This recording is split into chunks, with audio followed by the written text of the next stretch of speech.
हाँ, मैंने उसे बहुत समझाया, लेकिन अब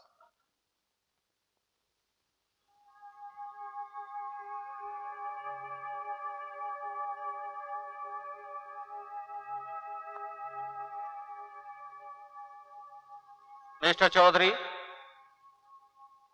यस योर ऑनर।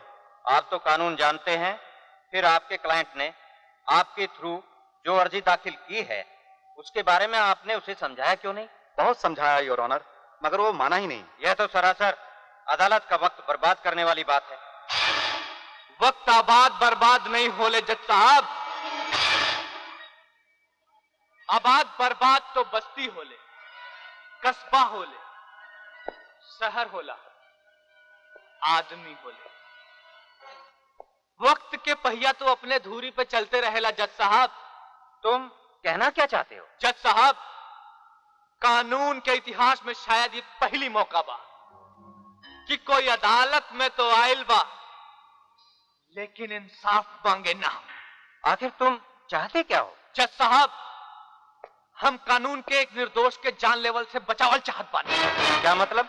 जज साहब, ईदू शैतान हमर 6 बरिस की अबोध बहन की हत्या कइले रहे। अदालत इन दोनों के फांसी के सजा सुना दे रहल बा। काल दोनों के फांसी पे चढ़ा देवल जाई। अब कानून अगर इन दोनों के मारी तो हम न जी पाई जज साहब, हम न जी पाई। हमार भीतर जो क्रोध के ज्वाला धधक रहल बा वो हमरा के जला के भस्म कर दे जज साहब। हम जीते जी मर जाए, जीते जी मर जाए जज साहब। और हमार मौत एक हत्या हो और हत्यारा हो राउर कानून। तो तुम चाहते क्या हो? श्री रामचंद्र जी के रावण के वध कैला से ही शांति मिलल रहे। दुर्योधन के वध कैला के बाद ही भीम चैन के सांस फूले रहे। यही खातिर विनती है जज साहब, हमार बहनी के हत्यारन के मरला से नहीं, इन दोनों के हमरा हाथ से मरला के बाद हमरा मन के शांति मिली जज साहब। नौजवान, ये जो तुम्हारी मांग है भारतीय संविधान के खिलाफ है, इसलिए तुम्हारी अपील खारिज की जाती है। इसलिए तुम्हारी अपील खारिज की जाती है। इसलिए तुम्हारी अपील खारिज की जाती है। इसलिए तुम्हारी अपील खारिज की जाती है। इसलिए तुम्हारी अपील खारिज की जाती है।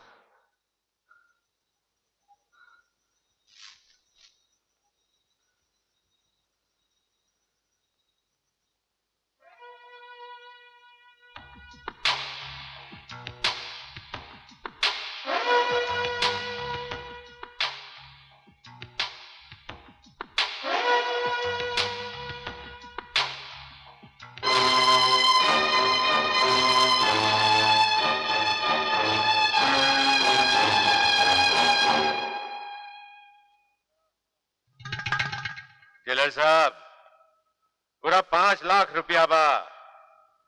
रुपया का कौनो चिंता नहीं खे, चाहे तो और मिल जाई।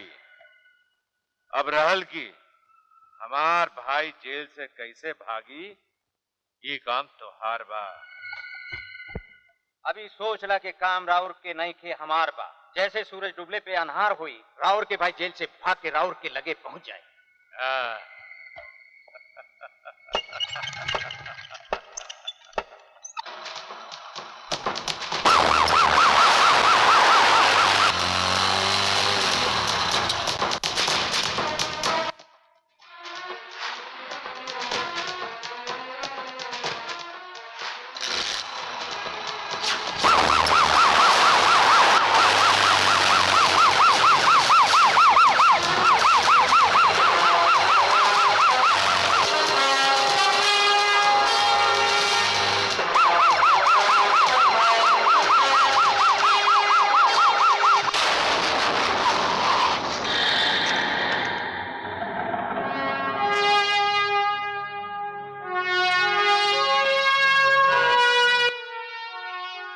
बहुत भाग लेला, थक गईल होबा। अब अपने आप के हमरे हवाले कई दे। देखा, हमरा के तोहार से कोई दुश्मनी नहीं खे, हमरा के जाए दे। हमरा के भी तोहरा से कोनो दुश्मनी नहीं खे। तू एक मुजरिम बाड़ा, तोहे जिंदा या मुर्दा गिरफ्तार कईल हमार कर्तव्य बा। भागे के कोशिश जिन करिया, नाही तो बहुत पछतावा होई तोहे। चुपचाप अपने आप के हमरे हवाले कई दे। और जे ना करी ता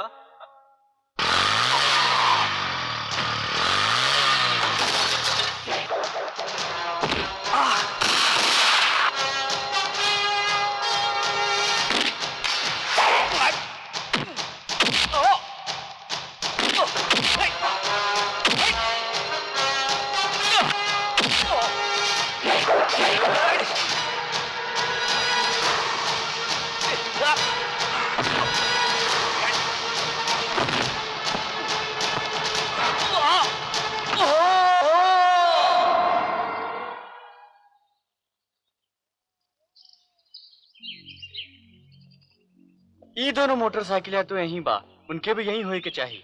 साहब, यहाँ गोली भी चलल रहे, ई बा गोली।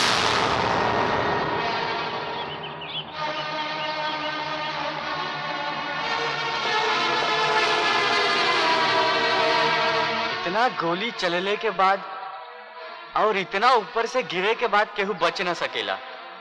चला हमनी के चलल जाई।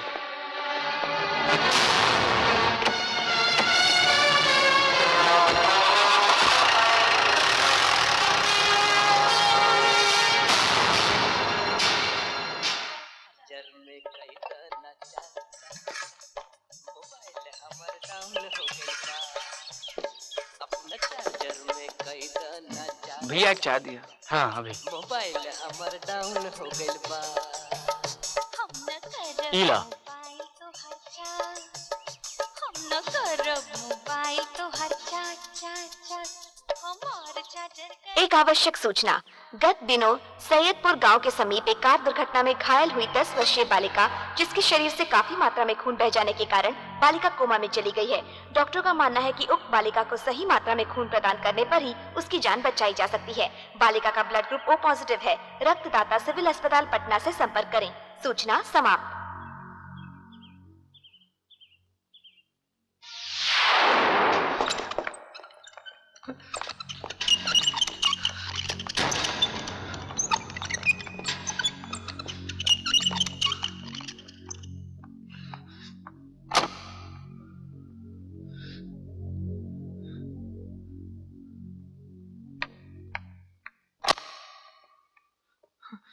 पेशेंट का खून काफी बह चुका है। हो सके जितना जल्दी खून का इंतजाम करा। ब्लड ग्रुप O पॉजिटिव होके के चाहिए। हमरा ले डॉक्टर साहब।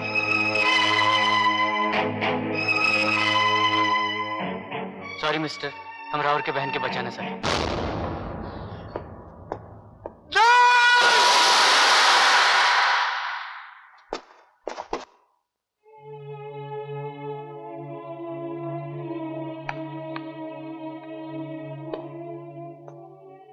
डरत बानी कि हमरा आभार प्रकट कैला से राउर के उपकार का अपमान न हो जाए। उपकार कैसन? रउआ एक अनजान के अपन खूनदान कईनी। ऐसा झिन कहा। हम तो इंसानियत के कर्तव्य निभावनी। हम बबनी के एक बार देखल चाहतानी। हाँ हाँ काहे ना, आई।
अब हमरा के आज्ञा दे।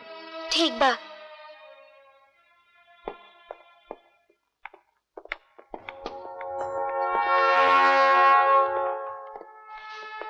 इन तीनों जने के होश अभी ना आयल बा। राउर कोनो बयान देवल चाहत बानी त दे सकेनी। हम का बयान दें दरोगा जी, जवन होनी रहल ऊ तो होइया गइल।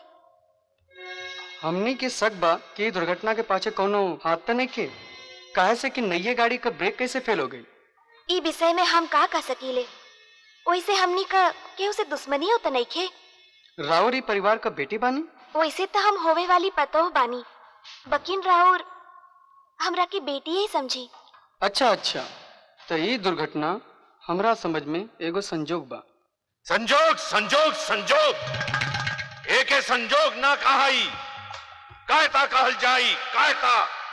हम अपने भाई के जेल से भागे के खातिर तोरा के 5 लाख रुपया देली, 5 लाख रुपया। तोरा पे तो के 5 लाख रुपया कम बुझात रहे। कहाँ बताई हमरा के बड़ अफसोस बा।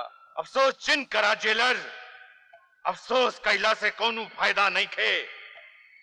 हाँ, अगर कुछ कर सकत होगा तो हमरा भाई के खूनी के हमरा हवाले कैदा। अब वो खूनी ना ओकर लाश मिली। काहे? काहे कि वो खूनी और इंस्पेक्टर रवि दोनों खाई में गिर गल बाड़े, और खाई में गिरे के मतलब बा मौत। नहीं, विजय ना मर सकत। ओकरा के जिए के पड़ी, एगो औसन जिंदगी जिए खातिर जेकर दोहाई मौतिया दे। जेलर हमरा के विजय चाहिए, विजय चाहिए। पुलिस ओकरा खोज में लागल बा, बाकी ओकर पता चलत नहीं खे। अब राम जाने ओके आकाश खा गईल की धरती लील लेहले बा। ए जेलर, हमरा नाम नगीना सिंह बा, नगीना सिंह। हमारी नजरन से केहू ना बच सकेला। रहल बात विजय के पता लगावले का, तो धरती आकाश का अगर पताल में भी छुपल लुकल होई तो हम खोज ले। अरे ओ राम पलट। हाँ मालिक। कल के अखबार में विजय का फोटो छपवा दा। ठीक बा मालिक।